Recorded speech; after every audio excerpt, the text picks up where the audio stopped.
कृपालु मित्रों नमस्कार। अ, अन्य प्राणियों में और मनुष्यों में मुझे लगता है एक बड़ा फर्क ये है कि उनके पास में भाषा नहीं है। बाकी प्राणियों के पास में ध्वनियाँ हैं, भाषा नहीं है, और मनुष्य के पास में अपनी भाषा है। यही बात मनुष्य को और अन्य प्राणियों को अलग अलग करती हैं। तो आज मैं इस भाषा की ताकत की और भाषा की चतुराई की इसकी बात कर रहा हूँ। और बहाना मुझे मिला है राहुल गांधी या कहिए कि राजनीति के जरिए। तो राजनीति के जरिए भाषा की बात कर रहा हूँ। ध्यान रखिएगा, राहुल गांधी और राजनीति मेरा मुख्य विषय नहीं है। आज हुआ क्या कि दोपहर में राहुल गांधी का एक वीडियो अचानक फेसबुक पर आज दोपहर मुझे देखने को मिला। वीडियो कुल मिला के 29 सेकंड का है और उसे मैं टिप्पणी बॉक्स में नीचे लगा रहा हूँ, आप उसे देखिएगा, सुनिएगा। और ये वीडियो ऑफिस ऑफ आरजी यानी कि राहुल गांधी के दफ्तर ने लगाया है। वीडियो लगाने का मकसद पूरी तरह से राजनीतिक है, दूसरा कोई भल मनसात इसमें नहीं है। संदेश दिया जा रहा है कि अडानी नियंत्रित मीडिया की कोशिश है कि जनहित की बात लोगों तक नहीं पहुंचे या कम से कम पहुंचे। वीडियो 18 नवंबर को लगाया है और राहुल गांधी की मुंबई में हुई पत्रकार वार्ता का है। ये उसी पत्रकार वार्ता का है जिसमें राहुल गांधी ने तिजोरी खोलकर एक है तो सेफ करने के बहाने मोदी के नारे को आधार बनाते हुए मोदी और अडानी को उस तिजोरी में से सुरक्षित निकाला था और संदेश दिया था, इस सेफ में दोनों एक है तो सेफ हैं। ये उसी वीडियो का ये चित्र मैंने लगाया है। वीडियो से आप ये देखेंगे तो सहज अनुमान लग जाएगा कि किसी समाचार चैनल के संवाददाता ने राहुल गांधी से अंग्रेजी में कोई सवाल पूछा था जिसका जवाब राहुल ने अंग्रेजी में दिया था। लेकिन अंग्रेजी में जवाब देने के बाद राहुल गांधी को लगा कि अंग्रेजी में कहीं अपनी बात को हिंदी में भी कहनी चाहिए, क्योंकि अंग्रेजी कुछ लोगों तक सिमट कर रह जाएगी जबकि हिंदी बच्चे बच्चे तक पहुंचाएगी, या कहिए कि हिंदी उन सब तक पहुंचाएगी जिन तक वो पहुंचाना चाहते हैं। तो अंग्रेजी को में दिए गए जवाब को जब राहुल हिंदी में देने लगे तो सवाल पूछने वाले संवाददाता ने राहुल को ऐसा करने से रोकने की कोशिश की और उसने कहा कि राहुल गांधी ने जो अंग्रेजी में जवाब दे दिया है वही पर्याप्त है और उसे हिंदी में कहने की आवश्यकता नहीं है। लेकिन राहुल गांधी हिंदी में जवाब देने पर अड़े हुए थे। वीडियो का वार्तालाप कुछ इस तरह से है, मैं कोशिश कर रहा हूँ लगभग उसी तरह से आपको सुनाऊं। वीडियो की शुरुआत में राहुल गांधी कह रहे हैं, सॉरी सॉरी सॉरी, मेन बात हिंदी में, क्योंकि सवाल अंग्रेजी में पूछा था तो मैंने अंग्रेजी में बोल दिया था, हिंदी में भी बोलना है। राहुल के ऐसा कहते ही लगता है कि सवाल पूछने वाला संवाददाता कह रहा है कि अंग्रेजी में दिया जवाब पर्याप्त है और उसे हिंदी में कहने की आवश्यकता नहीं है। जवाब में राहुल कहते हैं, नहीं नहीं नहीं नहीं चलेगा, बोलना है, यानी हिंदी में बोलना है। ये जो चित्र है उसी क्षण का है कि नहीं नहीं नहीं नहीं चलेगा, बोलना है। तो पत्रकारों में से एक आवाज आती है, सवाल पूछने वाले से उसी पत्रकार की आवाज लगती है जो राहुल को हिंदी में जवाब देने से मना करने की कोशिश कर रहा है। जवाब में राहुल हंसते हुए कहते हैं, देखा ना आपने, सारे पत्रकारों को सुनाते हुए, देखा ना आपने आपने वो थोड़ी मतलब मीडिया वाली बदमाशी शुरू कर दी। फिर वो सवाल पूछने वाले संवाददाता से पूछते हैं, एनडीटीवी के हो? NDTV NDTV. ये खातरी हो जाने के बाद कि सवाल पूछने वाला एनडीटीवी का ही पत्रकार है, राहुल कुछ इस तरह से हंसते हैं मानो कोई बड़ा षड्यंत्र पकड़ लिया हो और कहते हैं, हाँ वही था, एनडीटीवी है, पकड़ लिया। देखा, सारे पत्रों को कहते हैं पकड़ लिया, देखा। पत्रकारों में कुछ आवाज आती है। राहुल कहते हैं नहीं, एनडीटीवी नहीं चाहता कि मैं हिंदी में बोलूं, जाति जनगणना की बात अंग्रेजी में बोलिए। और इसके साथ ही वीडियो समाप्त हो जाता है। लेकिन दोस्तों, मैं ना तो राहुल की बात कर रहा हूँ जैसा मैंने शुरू में कहा, ना ही एनडीटीवी की।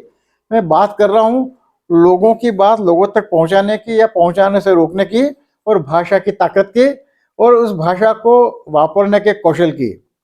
हम लोग तो केवल यही समझते हैं कि भाषा का उपयोग केवल अपनी बात लोगों तक पहुंचाने में किया जाता है, लेकिन ये अधूरा सच है दोस्तों। बाकी का आधा सच ये है कि भाषा का उपयोग बात छुपाने के लिए भी किया जाता है।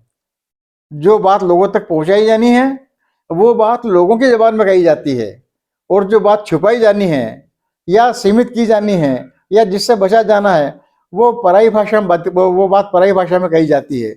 और ये चलन सब तरफ है, राजनेताओं में भी है, भारतीय पत्रकारिता में भी है। अखबार हमें जो कुछ बताते हैं, ये बात बहुत सोच समझ के कह रहा हूँ मैं, अखबार हमें जो कुछ बताते हैं उससे ज़्यादा छुपाते हैं। मैं तो मजाक करता भी हूँ कि संपादन में इस बात में मेहनत ज़्यादा होती है, क्या छापना है इसमें मेहनत कम होती है, और क्या नहीं छापना है इसमें मेहनत ज़्यादा होती है। इसी वजह से आपने देखा होगा कि पेगासस, हिंडनबर्ग, सेबी जैसे गंभीर मामले जिनमें बड़े बड़े घपले हैं, उनकी सारी खबरें अंग्रेजी अखबारों तक ही सिमट के रह गई। ये हिंदी के अखबारों में उन्हें कई जगह नहीं मिली, हमें देखने को नहीं मिली। तो पत्रकारिता ने अपनी जिम्मेदारी निभा दी कि हमने छापा भी, लेकिन बच भी गए, क्योंकि वो केवल अंग्रेजी में छाप दिया, अधिसंख्य लोगों तक बात नहीं पहुंची। जिस भाषा में लोग समझते जानते पढ़ते हैं उस भाषा में नहीं उसे पढ़ने दिया। तो हिंदी के अखबारों की ये कहानी, अब हिंदी अखबारों में कहानियां कहीं देखने को नहीं मिली, और खबर देकर भी नहीं देने की इस बदमाशी को पत्रकारिता का कौशल माना जाता है। एक उदाहरण से बताऊं आपको, उदाहरण मेरा अपना है। पत्रकारिता के अपने ज़माने में ऐसा ही कौशल लाने की एक बदमाशी मैंने भी की थी, और मेरी बदमाशी की कथा आप सुन लेंगे तो शायद मेरी बात का मर्म आप तक बहुत बेहतर तरीके से पहुंच जाएगा। बात मंदसौर की है, 1977 की है। आपातकाल के बाद के लोकसभा चुनाव की थे। मैं मंदसौर में एक दैनिक अखबार का संपादक था। तो किसी एक दक्षिण भारत के एक ज्योतिषी ने घोषणा की कि इंदिरा गांधी जीत जाएगी, जबकि हमें साफ लग रहा था कि इंदिरा गांधी बिल्कुल नहीं जीतेगी, इंदिरा गांधी बुरी तरह से हारेगी। तो हमने उस भविष्यवाणी को, उसका अनुवाद करके छापा, और जब परिणाम आए तो जैसा कि उम्मीद थी कि इंदिरा गांधी नहीं जीतेगी, इंदिरा गांधी नहीं जीती, परास्त हो गए। हमने फिर उस भविष्यवाणी का हवाला देखे, फिर ये खबर छापी कि भविष्यवक्ता की बात झूठी थी, उसका आकलन झूठा था। इसके प्रतिवाद में हमें उस भविष्यवक्ता का, ज्योतिषी का एक अंग्रेजी में बड़ा लंबा पत्र मिला, और वो पत्र हमें कानूनी कारणों से भी और पत्रकारिता के नैतिकता के तहत भी हमें छापना था।